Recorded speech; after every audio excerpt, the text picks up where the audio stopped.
శుక్లాంబరధరం విష్ణుం శశివర్ణం చతుర్భుజం ప్రసన్నవదనం ధ్యాయేత్ సర్వవిఘ్నోపశాంతయే. గురుర్బ్రహ్మ గురుర్విష్ణుః గురుర్దేవో మహేశ్వరः గురు సాక్షాత్ పరబ్రహ్మ తస్మై శ్రీ గురవే నమః. శ్రీ గురుభ్యో నమః. హరి ఓం. శ్రీమాత్రే నమః. ఓం శ్రీ శివాయ గురవే నమః. వ్యాసాయ విష్ణురూపాయ వ్యాసరూపాయ విష్ణవే నమో వై బ్రహ్మనిధయే వాసిష్ఠాయ నమో నమః. జ్ఞానకర్మ నశించగా లోకం నిష్క్రియంగా పురుగులు ఎలకలు సర్పములుగాను మానవులను మట్టుపెట్టగలవు. సుభిక్షము క్షేమము ఆరోగ్యము సామర్థ్యము ఇవి దుర్బలమగను. ఆకలి భయములతో పీడించబడిన దేశములలో గుడ్లగూబలు వికసించును. దుఃఖములతో ఆవరించబడిన వారికి పరమాయువు 100 ఏండ్లు మాత్రమే ఉండను. కలియుగమున సమస్త వేదములు కనబడకుండా పోవును. అట్లే యజ్ఞములు కేవలం అధర్మం చే పీడింపబడినవై నశించును.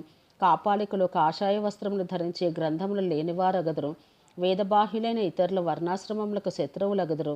కొందరు వేదములను అమ్ముదురు, మరికొందరు తీర్థస్థలములను అమ్ముదురు. కలియుగం రాగానే పై విధములైన జనులు పుట్టుదురు. వేదములను చదవరు. శూద్రులు ధర్మార్థములలో పండితులగుదురు. శూద్రజన్ములైన రాజులు అశ్వమేధయాగం చేయరు. ప్రజలు స్త్రీవధను గోవధను చేసి పరస్పరం చంపుకొందరు. ప్రజలు ఒండరులా చంపుకొని పోవుదురు. దుఃఖ ప్రచారం వలన అల్పాయువు దేశనాశము రోగములతో నిండి ఉండుట మోహము బాధ అట్లే అసౌఖ్యము తామస ప్రవృత్తి ఇవి కలియుగమున ఉండను. ప్రజ అంతయు భ్రూణహత్యలకు పూనుకొనను. కావున కలియుగమున ఉన్నవారికి ఆయువు బలము రూపము విశేషముగా క్షీణించును. దుఃఖం ఆవరించిన మానవులకు పరమాయువు 100 ఏండ్లు. కలియుగమున వేదములన్నీ కనబడవు. యజ్ఞములు కేవలం ధర్మపీడితములై నశించును. కలియుగ కాలమున మానవులు అల్పకాలముననే సిద్ధిని పొందుదురు. కలియుగం అంతమున బ్రాహ్మణ సజ్జన ఉత్తములు ధన్యులై ధర్మమాచరింతురు. వారు స్మృతులు చెప్పిన ధర్మమున అసూయ లేక నడుచుకొందురు. త్రేతాయుగమున సంవత్సరం ఆచరించు ధర్మం ద్వాపరమున 1 నెలలో ఆచరించబడినది. కలియుగమున దాన్ని తన శక్తి అనుసారం 1 దినం ఆచరించిన ఫలమునందును. ఇది కలియుగం యొక్క స్థితి. ఇక సంధ్యాంశమును గురించి వినడం. యుగయుగం నా సిద్ధులు 3 పాదములను పాదభాగం పోగొట్టుకొనను. యుగ ప్రభావం వలన ఈ పాదములు పాదముగా ఉండును. సంధ్యా స్వభావం వలన అంశములందు సంధ్య పాదములుగా నిలిచి ఉండను. కలియుగమున ఈ విధంగా సంధ్యాంశ కాలం రాగా భృగువంశీయుల మరణమును పుట్టినవాడును, అసాధువులను సాధించువాడును, చంద్రుని గోత్రమునకు సంబంధించిన వాడును పేరున ప్రమతి అని పిలువబడను. అతడు పూర్వం స్వయంభవ మన్వంతరమున మాధవుని అంశమున పుట్టినవాడు. అతడు 20 నిండు సంవత్సరంలో భూమి యందు తిరుగుచు గుర్రములు రథములు ఏనుగులు గల సేనను కూర్చును. విశేషంగా ఆయుధములను గ్రహించిన 100ల కొలది 1000 కొలది ద్విజులచే ఎల్లప్పుడూ చుట్టబడిన వాడై అతడు 1000 కొలది మ్లేచ్ఛులను చంపును.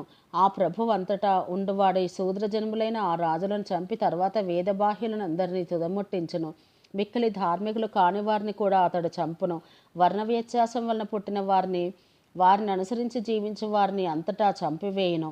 ఉత్తర దేశములను మధ్య దేశములను పర్వత ప్రాంతములను అట్లే తూర్పు దేశములను పశ్చిమ దేశములను వింజ వెనుకటి అపరాంతిక దేశములను దాక్షిణాత్య దేశములను సింహలములతో పాటు ద్రవిడ దేశములను గాంధార దేశములను పారదేశములను పహ్నావ దేశములను యవన దేశములను తుషార దేశములను బర్బర దేశములను చీన దేశములను శూలిక దేశములను దరద దేశములను ఖన దేశములను లంపాక దేశములను వీనిలోని ప్రజలను కేతులను కిరాత జాతులను కూర్చుకొని వీరితో రాజ్యచక్రం ఏర్పరచుకొని మ్లేచ్ఛులను చంపి ప్రభువై సర్వప్రాణులకు అజేయుడై భూమిని తిరిగెను. అతడు దేవుడైన విష్ణువు యొక్క అంశమున పుట్టినవాడు.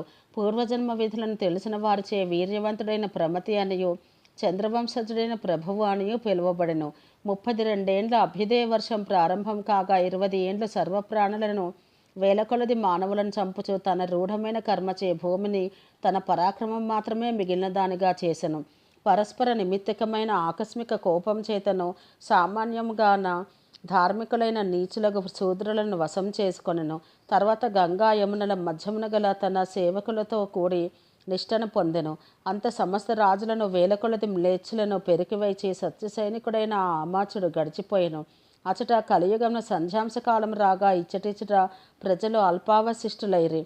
పగ్గం లేని వారే గుంపులుగా లోకచేష్టలు చేయవారే పరస్పరము హింసించుకొనుచుండిరి, రక్షణం కోరుచుండిరి. యుగవశమున అరాచకం వచ్చి జీవిత సంశయం ఏర్పడినది. ఆ సమస్త ప్రజలు పరస్పర భయములచే పీడింపబడిరి.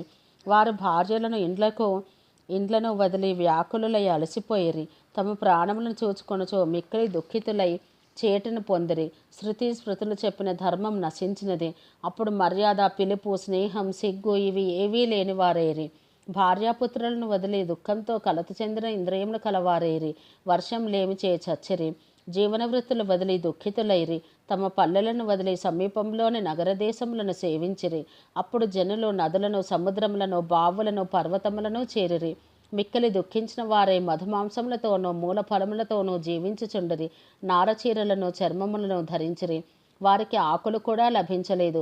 ఏ దానాలు లేవు. వర్ణాశ్రమముల నుండి భ్రష్టులై ఘోరమైన సంకరం పొందిరి. ప్రజలు ఈ దశకు చేరి కొద్ది మాత్రమే మిగిలిరి. ముసలితనము, వ్యాధి, ఆకలి వీనిచే అలమటించి దుఃఖమును, వైరాగ్యమును పొందిరి. నిర్వేదం నుండి విచారమును, విచారం నుండి సామ్యావస్థను, సామ్యావస్థలలో సంబోధమును, సంబోధం నుండి ధర్మశీలతను మానవుడు పొందును. కలిశిష్టములైన పైన చెప్పబడిన ఉపద్రవములు రాత్రింబగళ్ళు ఉపగమంతో కూడిన వైనప్పుడు వాని యొక్క యుగము మారను.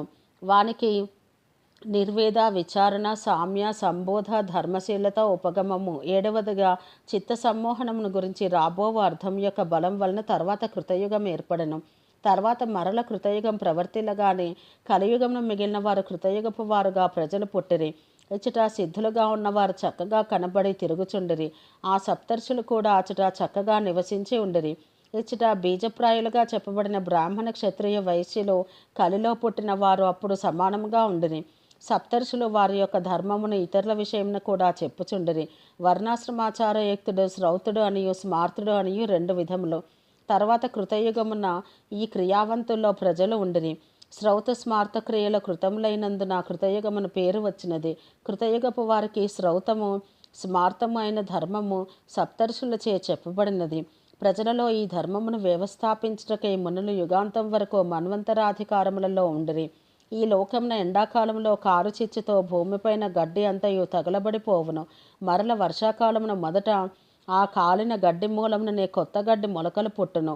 అట్లే యుగము నుండి యుగమునకు ఎడతెగకుండా మన్వంతర క్షయమగుట వరకు పరస్పరం సంతాన సంక్రమం జరుగుచుండును. సుఖము, ఆయువు, బలము, రూపము, ధర్మము, అర్థము, కామముల ఈ 3 యుగములలో పాదక్రమంగా క్షీణించును.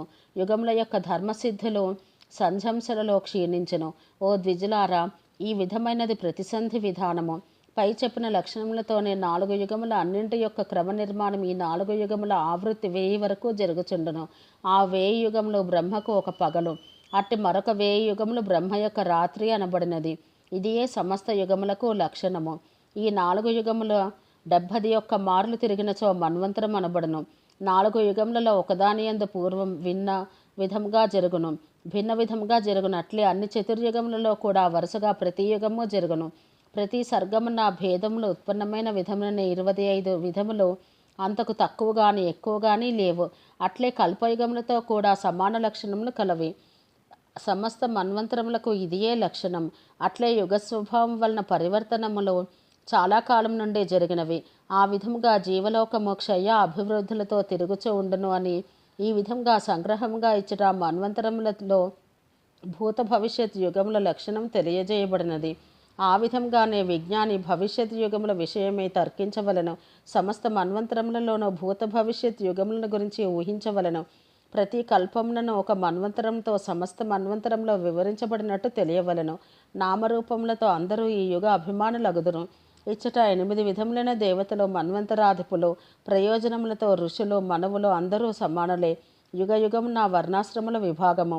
ఈ విధంగా ప్రభువు ఉండును. అతడు ఎల్లప్పుడూ యుగ స్వభావం అనుసరించును.